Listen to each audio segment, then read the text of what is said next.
Hello and welcome back to this new segment on my channel where I like to talk and discuss about this beautiful game that I love, the game of cricket. आज हम लोग बात करने वाले हैं about the most controversial topics in this game, the Duckworth, Lewis and Stern method. Yes, I call it controversial क्योंकि आज भी इसके अगेंस्ट काफी सारे questions raise हो रहे हैं और माना जा रहा है कि ये मेथड पूरी तरह से एफिशिएंट नहीं है। तो पहले जान लेते हैं कि इस मेथड की इस गेम में जरूरत क्यों है। बहुत समय पहले की बात है, नहीं इतने पहले की भी नहीं, अभी 1992 वर्ल्ड कप हुआ था ना, उसकी बात है। तो क्वार्टर फाइनल का मैच था इंग्लैंड वर्सेस साउथ अफ्रीका के बीच। साउथ अफ्रीका को जीतने के लिए 13 बॉल्स में 22 रन की जरूरत थी, like 13 balls 22, very much gettable. और साउथ अफ्रीका ऑलमोस्ट जीतने ही वाली थी, तभी बारिश हो गई, because of which the actual time left to complete this game was so less that the equation of 22 from 13 changed to yes, balls कम हो गए लेकिन runs कम नहीं हुए। Little unfair but still score काफी गेटेबल था। लेकिन अब प्लेयर्स ने अपने डगआउट से ग्राउंड पे आते आते थोड़ा और वक्त ले लिया, जिसकी वजह से एक ओवर का टाइम और निकल गया। And the final equation was ये एग्जैक्टली एक बॉल में 22। I mean it's not even possible. At least 6 run कर दो यार एक बॉल में, so that South Africa has some chance to win this. लेकिन नहीं, उस वक्त के कैलकुलेशंस और उस वक्त के मेथड के अनुसार जो भी डिसीजन लिए गए, उसके बाद यही इक्वेशन बना और दोनों टीम्स को ये एक्सेप्ट करना पड़ा था। आफ्टर दिस मैच काफी सारे डिस्कशंस और काफी सारे डिबेट्स हुए जिनमें ये पॉइंट आगे लाया गया that there has to be a particular rule and regulation because of which that match can be conducted fair and square. तो 1997 में दो British statisticians Frank Duckworth and Tony Lewis ने मिलकर एक मेथड बनाया और उसको नाम दिया डकवर्थ एंड लुइस मेथड। वाह क्या इनोवेटिव नाम है। ये मेथड ऐसे ही सिचुएशंस में काम को आता था जहां पे मैच अनफोर्सीन रीजंस की वजह से डिले हो जाता था, और इस मेथड के हेल्प से हम एग्जैक्ट स्कोर या कौन सी टीम को जीतने के लिए एग्जैक्ट रन्स कितने चाहिए इसका पता लगा सकते। तो डकवर्थ और लुइस ने क्या किया, उन्होंने प्रीवियस जितने भी हिस्टोरिक गेम्स हुए थे उनके डेटास कलेक्ट किए, उनको एनालाइज किया और उनके बेसिस पे एक टेबल बनाया और उसको नाम दिया the Duckworth and Lewis table.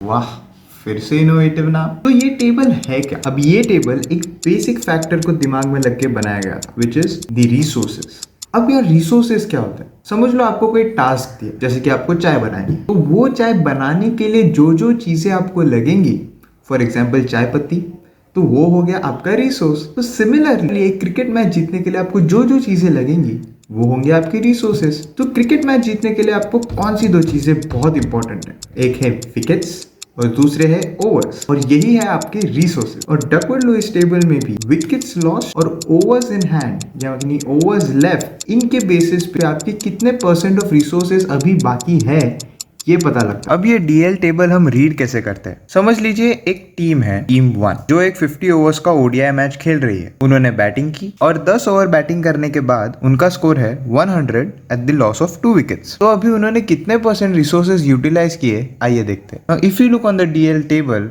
आपको लेफ्ट में दिखेगा ओवर्स लेफ्ट। तो टीम 1 ने 10 ओवर बैटिंग की, मतलब they still have 40 overs left to play. और अगर आप ऊपर देखें तो आपको मिलेगा विकेट्स लॉस्ट, और टीम 1 ने सिर्फ 2 विकेट्स लूज किए। इसका मतलब the percentage of resources utilised by team 1 is 77.8%, and this is how we read the DL table. तो यार अभी हम इसको मैच सिचुएशंस में कैसे यूज करते हैं? समझ लीजिए टीम ए और टीम बी के बीच एक ओडीआई मैच हो रहा है जिसमें दोनों टीम्स 50 ओवर्स ईच खेलेंगी। टीम ए ने बैटिंग करके 299 रन स्कोर कर दिए और 300 का टारगेट टीम बी के लिए सेट कर दिया। अब टीम बी बैटिंग को आती है, 30 ओवर्स तक बैटिंग करती है और 30 ओवर्स पे उनका स्कोर होता है 190 फॉर 5। और इसके बाद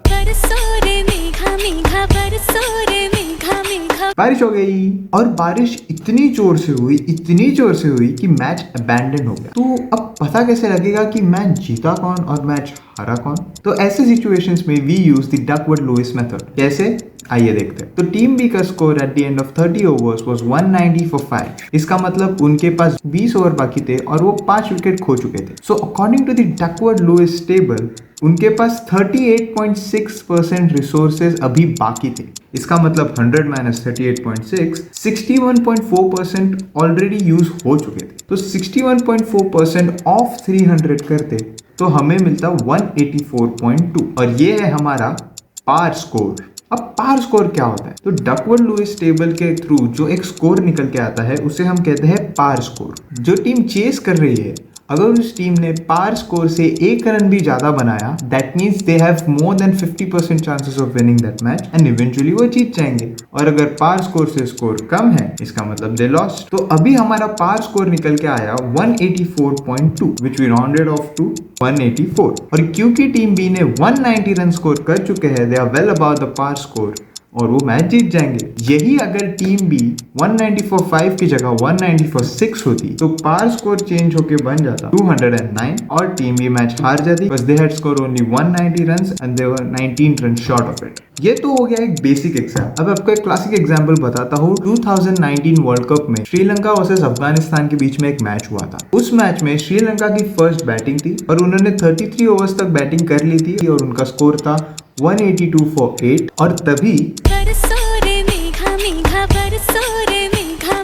बारिश हो गई और जब गेम रिज्यूम हुआ तब उस 50 ओवर्स के गेम को रिड्यूस कर दिया था 41 ओवर्स के लिए। श्रीलंका ने बैटिंग की और 41 ओवर्स के एंड में उनका स्कोर था 201। पर क्या इसका मतलब ये है कि जब अफगानिस्तान भी बैटिंग में आएगी they will have to chase down 202 as their target? नहीं। क्यों?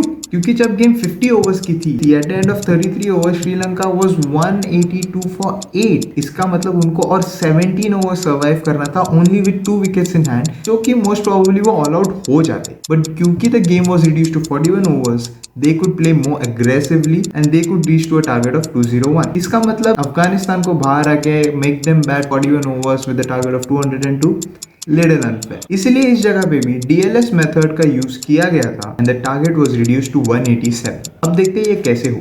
जब मैच ऐसे सिचुएशन में आके रुक जाती है, उस वक्त हम एक फॉर्मूला यूज करते हैं and that formula is S into R2 upon R1 plus 1 which will give you your target, where S is the initial target set by the team batting first, R2 is the resources available for the team batting second and R1 is the resources available for the team batting first। Afghanistan जो अभी तक batting करने नहीं आई थी, उनके हाथ में थे 41 ओवर्स और उनके पास थे पूरे 10 wicket. According to the DL table, they had 90.5% of resources left with them, whereas Sri Lanka who first batted for 33 overs at the loss of 8 wickets। तो इनिशियली उनके पास 2 विकेट्स बाकी थे और उनको 17 ओवर्स और खेलने थे, मतलब resources left with them was 11.9%। और फिर जब वो वापस सेकंड टाइम बैटिंग करने आए तब उनके पास 2 विकेट थे और 8 ओवर बाकी थे खेलने के लिए, हेंस उनके पास 10.9% रिसोर्सेज बाकी थे। Hence total resources loss between the gap was 11.9 minus 10.9 which gives you 1%। मतलब total resources utilised is 100 minus 1 that is 99%। अब इस सब को हम फॉर्मूला में डालेंगे then we get a target of 184। लेकिन एक मिनट, एक्चुअल टारगेट तो 187 था, तो हमें 184 कैसे आया? एग्जैक्टली क्योंकि यहाँ पे आईसीसी ने यूज किया था Duckworth Lewis and Stern method. After the retirement of Duckworth and Lewis, Steve Stern is the one जो इस मेथोडोलॉजी की अपग्रेड्स का ध्यान रख रहा है। तो ये स्टर्न ऐसा क्या अलग करता है? पहले जो कैलकुलेशंस हम ह्यूमन ब्रेन से करते थे, उसको स्टीव स्टर्न ने एक सॉफ्टवेयर में बदल दिया, जिसके थ्रू अब सारे कैलकुलेशंस और डिटेल में और कॉम्प्लेक्स हो जाते हैं, which can be solved only by a computer। इस मेथड में और कौन से फैक्टर्स पे ध्यान दिया जाता है ये पब्लिक डोमेन में अवेलेबल तो नहीं है, पर इस मेथड के पीछे का आइडिया DL मेथड जैसा ही है। लेकिन आई फील स्टिल इस मेथड में कुछ फ्लॉज है, क्योंकि ये कुछ फैक्टर्स कंसिडर नहीं करता, जैसे कि टीम का करंट फॉर्म, टीम का मोमेंटम, टीम एक विनिंग सोर्स से आ रही है या एक लूजिंग सोर्स से, उसने उस टूर्नामेंट में कैसे परफॉर्म किया है, वगैरह वगैरह वगैरह। और इसीलिए हमारे एक इंडियन इंजीनियर वी जयादेवन ने एक मेथड निकाला था जिसका नाम है VJD मेथड, जो ऐसे ही कुछ फैक्टर्स को और डीपली एनालाइज करता है and he claims it to be a more effective method. तो वो क्या है, कैसे है, उसके ऊपर किसी और वीडियो में बात करेंगे। तो आई होप बाय नाउ आप सबको समझ गया होगा, या फिर एटलीस्ट एक आइडिया तो आ ही गया होगा कि ये DLS मेथड है क्या और ये काम कैसे करता है। तो अगर आपको मेरा वीडियो अच्छा लगा then please do like it.